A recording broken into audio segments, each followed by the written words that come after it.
আসসালামু আলাইকুম। আলু দিয়ে মুরগির রেসিপি আপনাদের সাথে শেয়ার করলাম। একটা টমেটো, 3-4টা কাঁচামরিচ, 3-4টা কাঠবাদাম আর কাজু বাদাম আর 2টা পেঁয়াজ একসাথে ব্লেন্ড করে ফেলবেন। একটা সসপ্যান নেবেন, সসপ্যানে 2টা পেঁয়াজ কুচিয়ে দিবেন। দেওয়ার পরে 1 চামচ আদা রসুন বাটা দিবেন। দেওয়ার পরে এগুলা যখন ব্রাউন কালার চলে আসবে তখন মুরগিগুলা এর উপর দিবেন, দিয়ে ভালো করে নেড়ে চেড়ে ফেলবেন।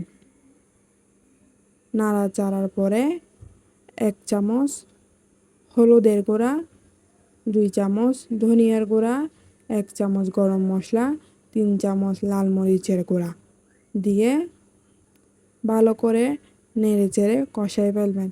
না হলে মরিচের গন্ধ থেকে গেলে খেতে ভালো লাগে না। ভালো করে কষায় ফেলতে হয়। কষানোর পরে ব্লেন্ড করে রাখা মশলাগুলো এর উপর দিবেন। দেওয়ার পরে এগুলোকেও ভালো করে মুরগির সাথে কষায় ফেলবেন।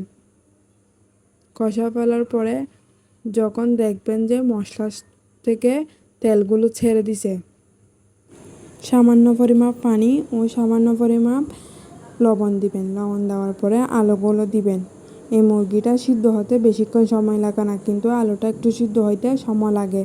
চুলার জালটা হাই হিটে রেখে সিদ্ধ করে ফেলবেন। সিদ্ধ হয়ে আসলে চুলা থেকে নামাই ফেলবেন। আর আমি যে টিপসগুলো ফলো করেছি, আপনারা যদি এই টিপস অনুযায়ী যদি ফলো করেন তাহলে খাইতে ভালো লাগবে এই মুরগিটা। ছোট থেকে বড়রা এই মুরগি রান্নাটাও অনেক পছন্দ করে।